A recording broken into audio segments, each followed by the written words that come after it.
Hey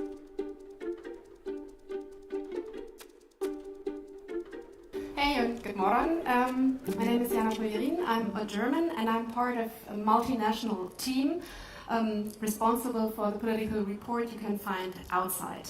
The idea from Per Carlsson and the BDF was to come up with a multinational team, to have different perspectives included and to have a more variety, a broader variety of views. So I have to say that we really wanted to get a Russian author on board, and that it was not possible. We simply couldn't find one who was ready to write with us.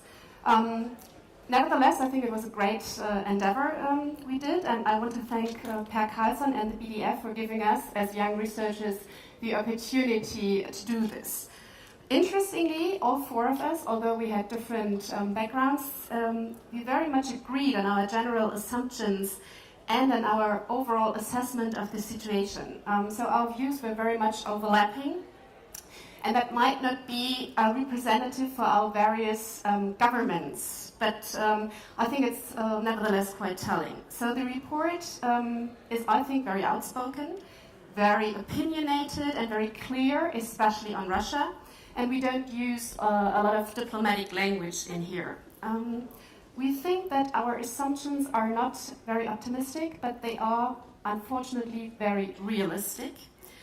And yeah, you will see that we made the confrontation with Russia the overall topic of the report. Every single article in there deals with the confrontation with Russia, because we simply thought that Russia is the elephant in the room, and this confrontation between Russia and the West is decisive for this region in particular.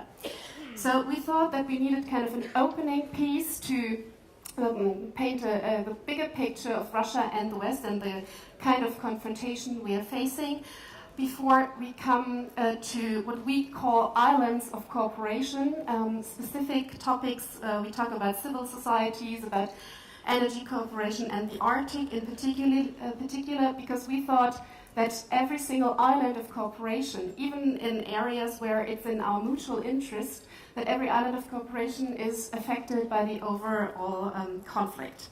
So our main argument is that our cooperation in the Baltic Sea region, and especially the cooperation with Russia, is overshadowed by a growing rift between Russia and the West. I'm saying growing in all areas. And as a Russian colleague on a conference lately said, this is a tragedy of an epic scale, and I think this is not exaggerated.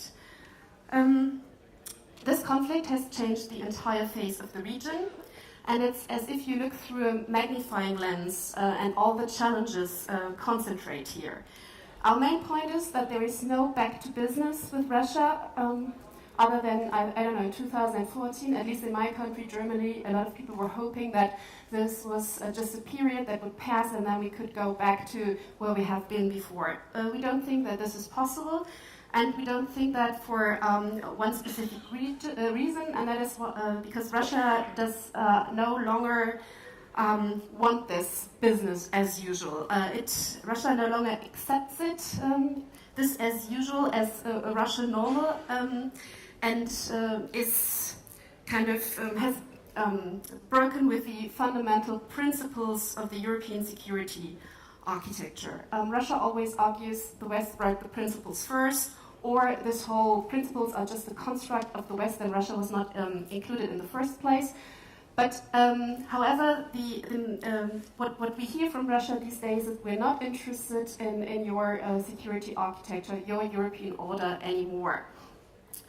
So we argue basically about everything: state sovereignty, territorial integrity, non-intervention, inviolability of borders, national right to self-determination. And that is decisive for this region, and this leads to what we call the securitization of the region. And here, I mean, you're familiar with all that. You have NATO members, non-NATO members, EU, non-EU members. You have Russian minorities in this region.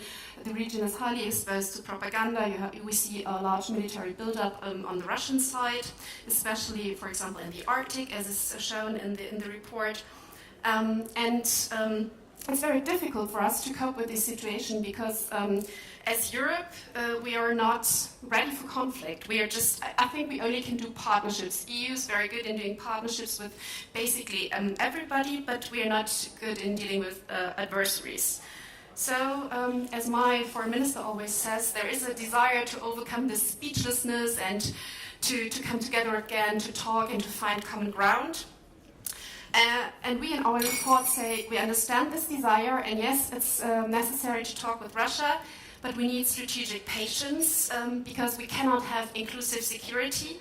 Therefore, we have to manage insecurity. Unity is crucial in managing this coexistence, and I say that especially as a German, because we have upcoming elections in Germany and one political party already campaigning with a pro-Russia or more Russia-friendly direction. So it must be a priority to stay united, to prevent escalation, to talk to each other, to be transparent, but not to overestimate the possibilities of this dialogue and not to give Russia legitimacy through this dialogue.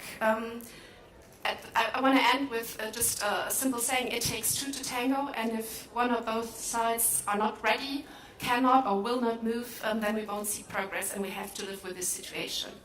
And now I give the floor to Agnieszka.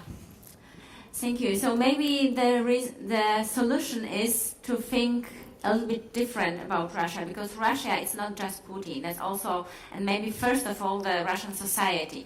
So we try to concentrate what to do to cooperate with Russian society. It's a very tricky question, because of course you don't want to legitimize Russian authorities via cooperating with the Russian society.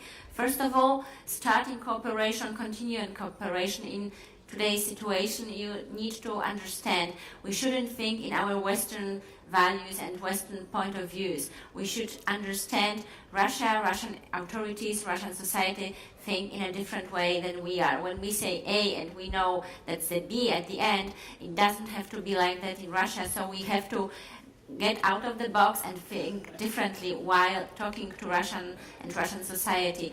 Of course, we should continue all the activities, all the projects that are running with Russian society. We must be very careful by starting new activities, not to legitimize Russian authorities, but still we should use every possibility to start to communicate with Russians in Russia.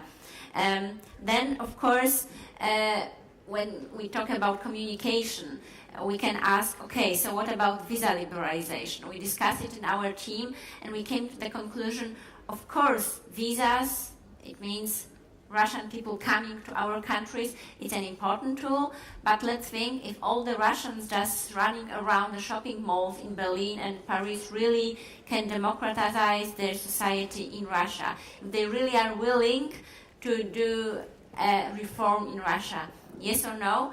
It's a tricky question. First of all, we should give visas to students, to NGOs, to activists, to experts, so that they come and see and cooperate with us. It's no question. But of course, we shouldn't be quicker in visa liberalization than with Ukrainians, with Georgians. So we shouldn't just think about Russia when we think about visas. We should just see the broader context. But of course, we should do everything to bring open Russians to our countries to cooperate with them. But of course, Russians that, not just Russians that are coming to our countries for shopping or for just academic visits. There are also Russians in our societies living around.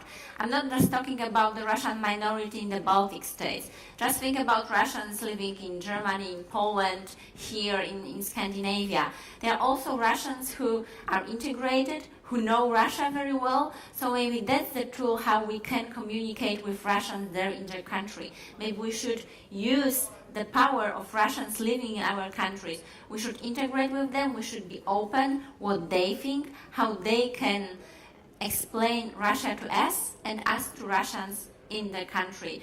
Of course, if they feel insecure, if they are out of jobs, if they are under the pressure of Russian propaganda, then we'll believe Putin. But if they are well integrated, if they feel safe in our countries, I'm sure they will also understand how important for Russia is democracy and the change, and that we should together cooperate with Russian society. But first of all, at the end, we always need to listen to the Russians themselves, because also cooperating with Russian NGOs, with Russian entities in their country, we should understand now for a cooperation with foreign organizations, you can be called a foreign agent in Russia. So it's extremely dangerous for Russians, and probably it was the case why we haven't got the Russian author on board.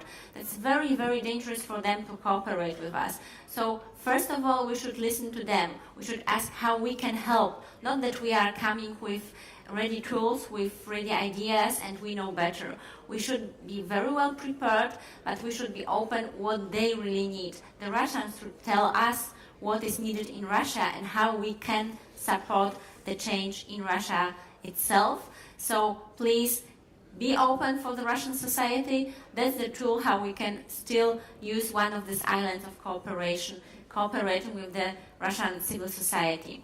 And the last point from the report, because the report had also the energy chapter, I just will stress one topic from the energy chapter, just to provoke you maybe a little bit.